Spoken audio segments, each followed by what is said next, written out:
This is நீங்கள் கேட்டவை from Team English Mozhi. You ask, we answer. Aspire to be, prone to, on the contrary, claims to be.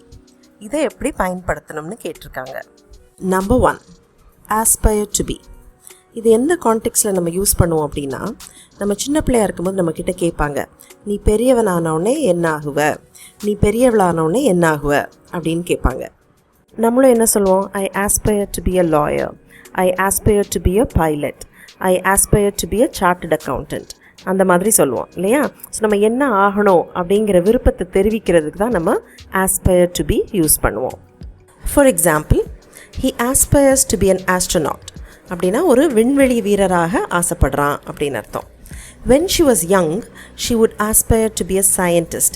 அவள் சின்னவளாக இருக்கும்போது ஒரு scientist ஆகணும், விஞ்ஞானி ஆகணும் அப்படின்னு ஆசைப்பட்டா. Number 2, prone to. இதை நம்ம ஒரு 2-3 கான்டெக்ஸ்டில் யூஸ் பண்ணலாம். சில பேருக்கு நேச்சுரலாகவே பயாலஜிக்கலாகவே அவங்க உடல் வாகை எப்படி இருக்கும் அப்படின்னா, சில வியாதி அவங்களுக்கு வர்றதுக்கான வாய்ப்பு அதிகமாக இருக்கும். அப்போது அந்த இடத்துல நம்ம prone to யூஸ் பண்ணலாம். For example, she is prone to depression அப்படின்னா இவளுக்கு டிப்ரெஷன், அதாவது மன அழுத்தம் வர்றதுக்கான சாத்தியக்கூறு வாய்ப்பு ஜாஸ்தி. மற்றவங்கள கம்பேர் பண்ணி பார்க்கும்போது, ஒப்பிட்டு பார்க்கும்போது இவளுக்கு டிப்ரெஷன் வர வாய்ப்பு அதிகம். she is prone to depression. சில குடும்பங்களில் வழியாக ஒரு வியாதி அப்பாவுக்கு, அப்புறம் மகனுக்கு, அப்புறம் மகளுக்கு அப்படி வந்துட்டே இருக்கும்.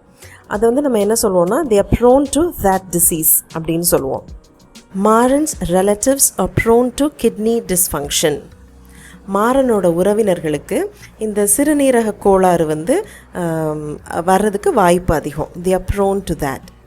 ப்ரோன் டு வியாதி பற்றி, டிசீஸ் பற்றி பேசும்போது நம்ம எப்படி யூஸ் பண்ணுறோமோ அதே மாதிரி நம்ம குணாதிசயம் பற்றி பேசும்போதும் நம்ம அதை யூஸ் பண்ணலாம். My uncle is prone to get angry when someone talks back to him. Talk back அப்படின்னா எதிர்த்து பேசுகிறது, ஏட்டிக்கு போட்டி பேசுகிறது. அந்த மாதிரி பேசினா எங்கள் மாமாவுக்கு என்ன ஆயிரும், சட்டுன்னு கோவம் வந்துடும். Okay, so he's prone to get angry when someone talks back. யாராவது எதிர்த்து பேசினா சட்டுன்னு கோவம் வந்துடும். அது அவருடைய ஒரு ட்ரெய்ட், ஒரு குணாதிசயம். The child is prone to be mischievous. Mischievous அப்படின்னா குறும்பு பண்ணுறது. இந்த குழந்தை எப்போ வாய்ப்பு கிடைச்சாலும் டக்குன்னு குறும்பு பண்ண தான் பார்க்கும். அதான் அதோட குணாதிசயம். Prone to be mischievous. நம்ம ஹைவேஸ்லலாம் பார்த்துருப்போம், accident prone zone, this is an accident prone zone அப்படின்னு போட்டிருப்பாங்க. அதாவது இங்கே விபத்து நடக்க நிறையா வாய்ப்பு இருக்குது அப்படின்னு அர்த்தம். ஜப்பான் இஸ் எர்த்குவேக் ப்ரோன் அப்படின்னா அங்கே நிலநடுக்கம் வர நிறைய வாய்ப்பு இருக்குது. Okay, so it is an earthquake prone country or earthquake prone land region, என்ன வேணால் நம்ம சொல்லலாம். Okay, number 3, on the contrary. அதாவது இந்த கான்ட்ரரி கிடையாது, it is on the contrary அப்படின்னா மாறாக அப்படின்னு அர்த்தம். The economic condition of the country is not improving, on the contrary it's becoming worse. நாட்டோட பொருளாதார நிலைமை மேம்படலை, மாறா என்ன நடக்குதுன்னா இன்னும் மோசமாயிட்டு தான் போகுது. My friends felt that the movie was boring, on the contrary I liked it a lot.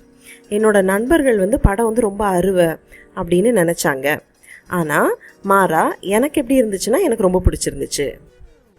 Number 4, claims to be. He claims to be a good violinist but he is not.